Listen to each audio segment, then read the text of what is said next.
I used to think I was holding it all together. Wake up. Coffee. Work. Numb drive home. Microwave dinner. Phone screen glow. Sleep. Repeat. The apartment was quiet. Too quiet, maybe. No pictures on the wall. One blanket on the couch. My clothes were all muted grays and safe navy blues. My life was the color of silence. People at work called me dependable, steady. I took pride in that. But I hadn't cried in years. Hadn't laughed hard either. I couldn't remember the last time someone asked how I was, and actually waited for the answer. I was the oldest of 4. 3 sisters. We used to be close when we were kids, messy backyard games, sleepovers in the den, borrowing each other's things. But then Dad left, and everything splintered. Mom got stricter. I pulled away. They leaned on each other. I went cold. We didn't talk much now. A birthday text here. A forwarded meme there. I didn't mean to drift. I just didn't know how to be around them anymore. So when the call came about Grandpa, when Mom's voice broke over the line and said the words I hadn't expected, he's gone, and he left something strange in the will, I just stood there, hand still on the fridge door. I remember the hum of the old kitchen light, the smell of leftover curry, and this strange weight in my chest, like a book I didn't want to open had just been dropped in my lap. The funeral was Friday, at the old estate house. The same place we all grew up visiting, creaky stairs, floral wallpaper, the attic where I used to sneak away and try on things I didn't have a name for back then. I didn't ask questions. I just said I'd be there. What I didn't know, what I couldn't have known, was that going back wasn't really about Grandpa's death at all. It was about everything I hadn't faced in myself. And they were waiting. The estate lawyer looked like he'd rather be anywhere else. We were all gathered in the old sunroom. Me, my sisters, Mom, Aunt Rhea, Aunt Suman, and my cousin Tara sitting on creaky wicker chairs that hadn't moved since the 90s. A glass of untouched lemonade sweated between us. He opened the folder with a sigh. Your grandfather had some unconventional ideas about legacy, he began. Each grandchild is eligible for inheritance after completing an evaluation process designed to determine emotional maturity. I blinked. What the hell does that mean? He adjusted his glasses like this wasn't the first time he'd heard that question today. The will states that each heir must be observed and assessed by a panel of female relatives. The panel is empowered to delay, adjust, or withhold inheritance based on the emotional growth they witness over a designated evaluation period. Silence. Then my sister Mira let out a low whistle. Wow. Grandpa really went full therapist. Tara leaned forward. So, who's on the panel? The lawyer tapped his pen and looked directly at me. For you, your mother, both your aunts, and your cousin Tara. Mom reached over and patted my knee like she'd just won a raffle. I let out a small laugh, expecting someone to say it was a joke. No one did. So, what exactly are they evaluating? I asked. Do I take a test? Talk about my feelings? Cry and get a check mark? Tara looked at me, soft but steady. It's not about crying. It's about being real. Grandpa thought some of us had forgotten how. I didn't know what to say. The words felt surreal, like I'd stepped into someone else's family drama by mistake. But that was the moment it began. Quietly, with paper and signatures. No shouting, no dramatic threats. Just a soft, unbearable truth settling in. They were watching me now. All of them. And I hadn't even unpacked my bag yet. The first night passed quietly over dinner at the long oak table, the same place we used to sneak candy under the tablecloth as kids. Now it felt formal.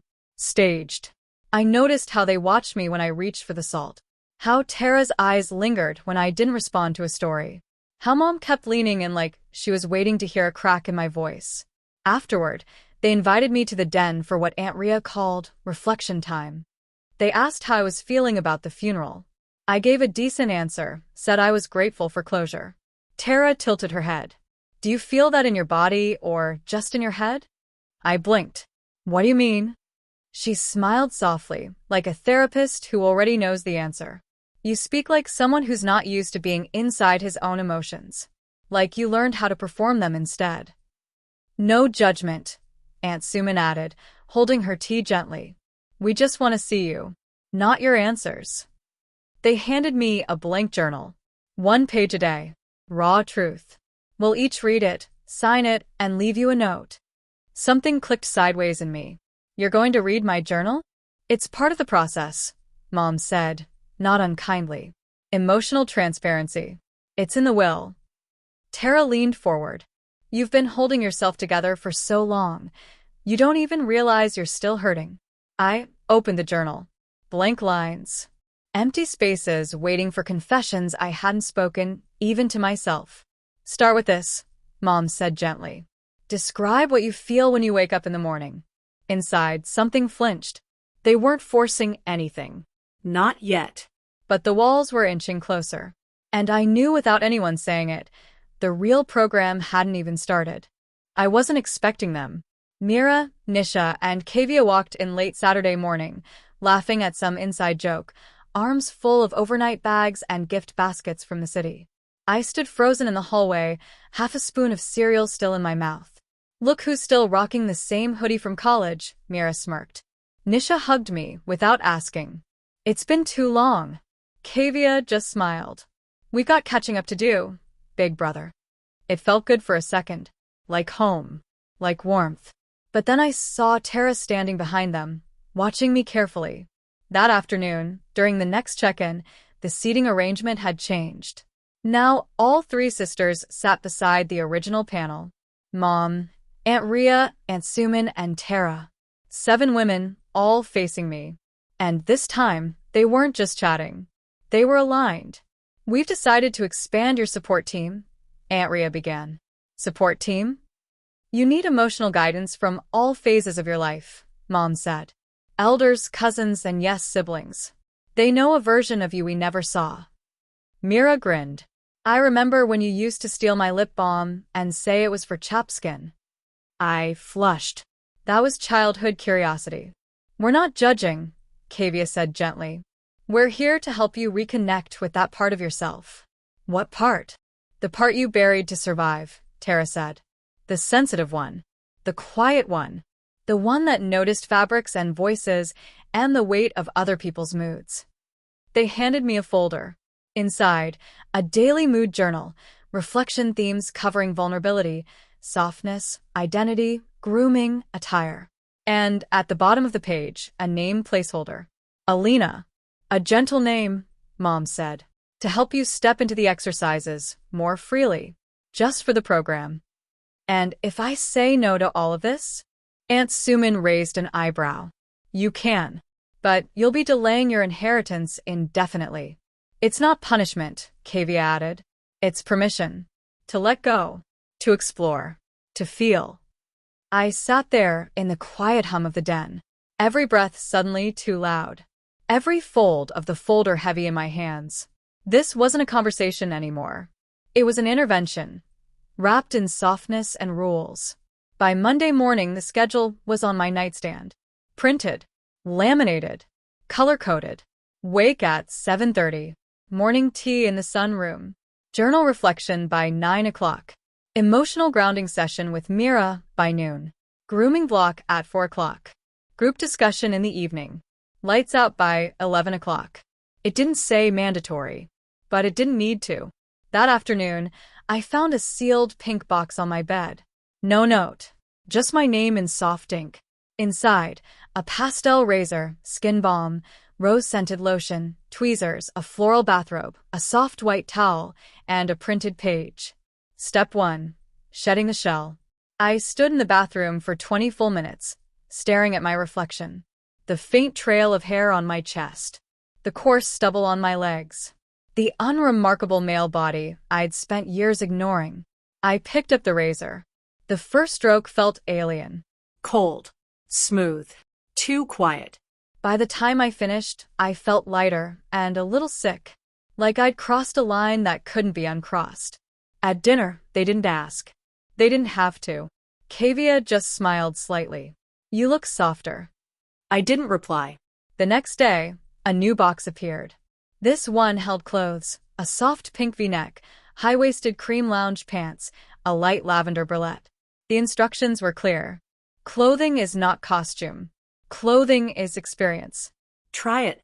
Reflect on how it feels. Notice what it awakens. I waited until the house was quiet, changed in the privacy of the guest room.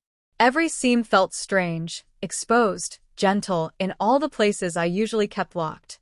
When I looked in the mirror, I didn't see Alina. Not yet. But I didn't see the old me either. I slept in the bathrobe that night. And when I woke the next morning, there was a sticky note on the journal. Good progress. Phase 2 begins tomorrow. You think it's just clothing. Just fabric. But when they ask you to wear it, and they're all watching, it's not fabric anymore. It's surrender. The next morning, they gave me a tray instead of breakfast. A pink strawberry smoothie and a folded note on top of a ribbon-tied box. Today, you'll be seen.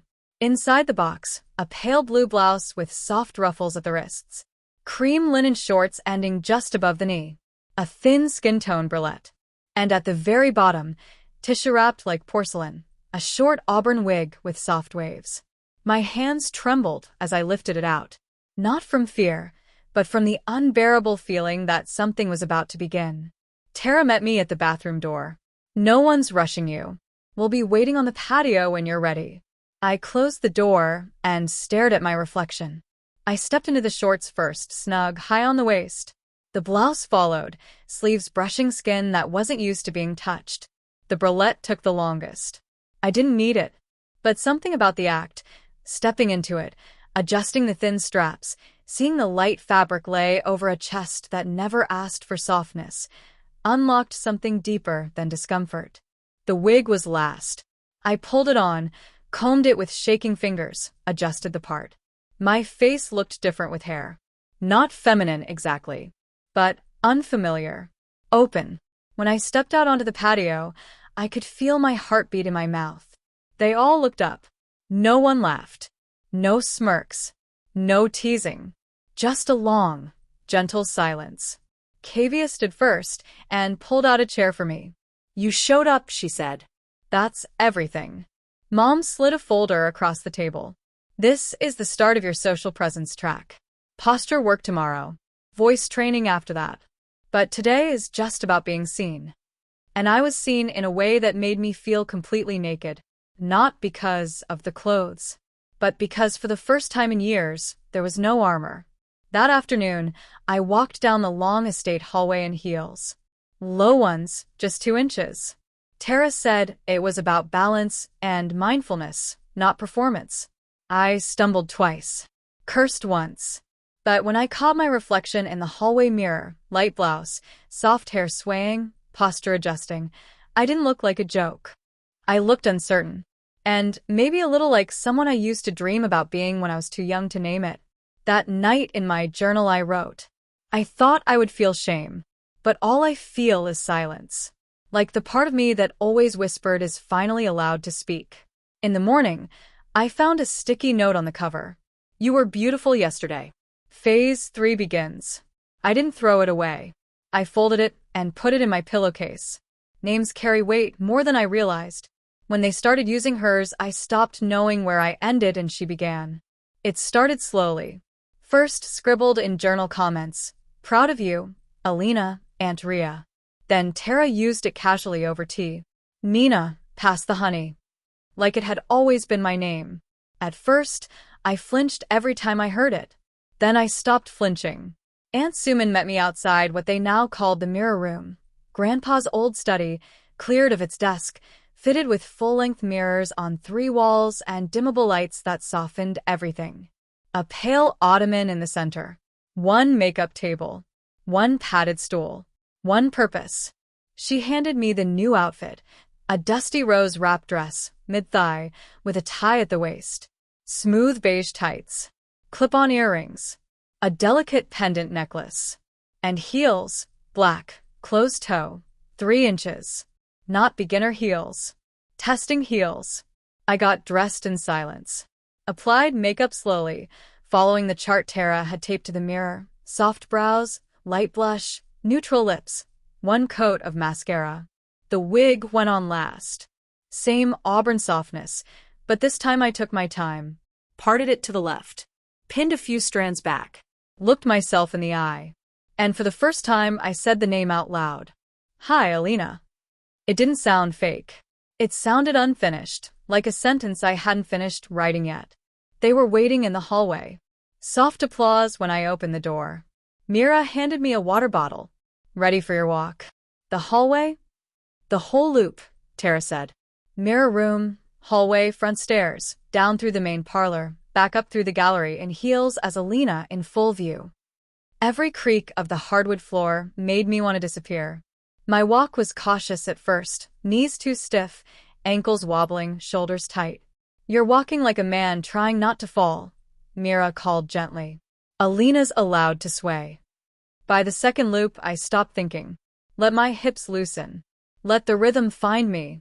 A breeze from the open window caught the hem of my dress. For a second, I felt like someone else entirely. Not pretending. Not hiding. Just existing differently. That night they invited me to sit with them for movie. No program talk. No evaluation. I sat between Nisha and Tara, still in the dress, hair still pinned back, earrings still catching the lamplight. When I laughed at a line in the film, Nisha turned to me, smiling softly. You have a beautiful laugh, Alina. I didn't correct her, because she was right. It wasn't his laugh anymore. Some truths don't come out through talking. They leak out at 2 a.m. when you think no one's reading. But they always are. I couldn't sleep that night. Even after everyone had gone to bed and the house dimmed to its usual sleepy hum. The tick of the old clock, the distant click of the kitchen fridge, floorboards cooling under moonlight. My mind wouldn't stop spinning. The dress was draped over the chair. The heels lined up neatly at the foot of the bed. The wig on its stand, calm and still, like it had thoughts of its own. I sat at the desk in my soft robe and opened the journal. Not to write it first, just to look, to think. But then I picked up the pen. And for once, I didn't censor anything. I don't know if I'm failing or waking up. I thought this was a performance. I thought it would end. But I don't miss the old me. I don't even remember what he looked like without squinting. When I was 10, I used to sneak into Nisha's room when no one was home. I'd sit in front of her mirror. Try on lip balm. Put a towel on my head like long hair. I didn't want to be her. I just wanted to feel light. Soft. Safe. And then I'd hear a car pull up and I'd rip it all off like it was on fire. I've spent years hiding behind routines and plain clothes and quiet jobs because it kept everyone out. But I think it's kept me out, too. I don't know who Alina is. But I'm starting to like her voice when she answers in my head. I didn't sign it. I just left the pen on the page, closed the cover, slipped into bed, and finally fell asleep. I woke to sunlight and a note taped to the mirror, written in Tara's delicate cursive. Thank you for telling the truth. You're not broken. You never were. Tea later? That morning at breakfast, no one said anything. But Nisha made my tea just the way I liked it, extra honey, no milk, and called across the table, warm and easy. Morning, Alina. And something inside me didn't fight it. They told me I was almost done, that I'd made real progress, that I could return to normal soon. And that's when it hit me. I don't think I want to. The final week arrived quietly. No announcement. No ceremony. Just a shift in energy, like everyone could feel that something had settled. Mom brought me a small card after breakfast one morning. A checklist inside, printed with a delicate floral border. Final review prep. Emotional journaling done. Grooming and softness practices done. Social presence track done. Empathy response evaluation pending. Exit interview pending. You've done beautifully, she said, running her hand across my shoulder. 1 or 2 more check-ins, and the panel will make its decision. I nodded. Went upstairs. Closed the door. Looked at myself. These days, I woke up without thinking about it. Applied moisturizer before breakfast. Checked my posture in the hallway mirror. Dressed in light, neutral tones, fitted tops, soft fabrics, pastel accents. Pinned the wig carefully, brushing out knots with practiced hands. Called myself Alina without hesitation, at least in my head. The strangest part? No one had told me to do any of that. Not in over a week. No new lists. No new folders. It had stopped being an assignment. It had become a routine. That afternoon, Tara joined me in the garden. She wore flats and a wide-brim hat, sketchbook on her lap. I was in soft lavender leggings and a pale gray tunic that moved when the breeze passed. No one had picked it for me. I just liked it. "You've changed," she said gently.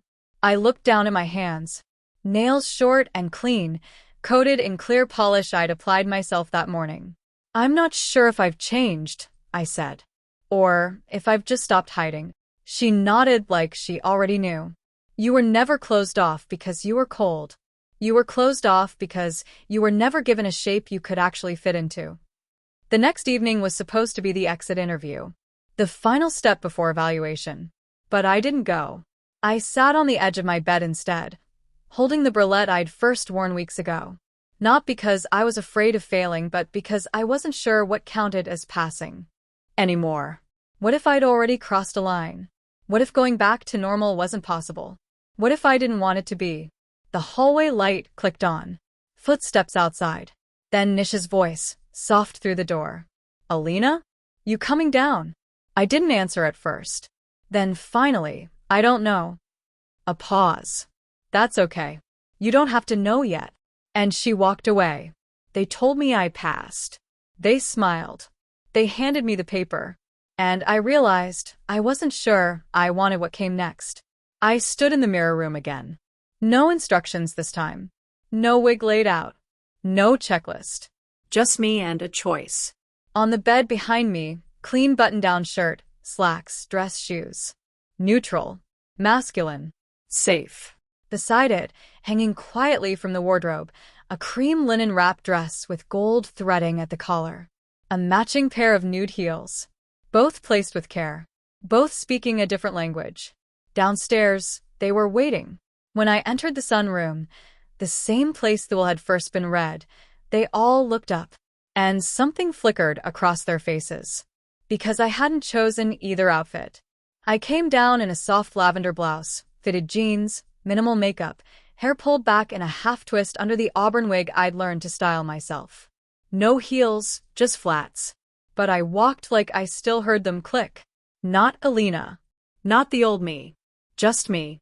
Tara smiled first. "You're on time." "I'm ready," I replied. Aunt Suman unfolded a piece of paper and read aloud.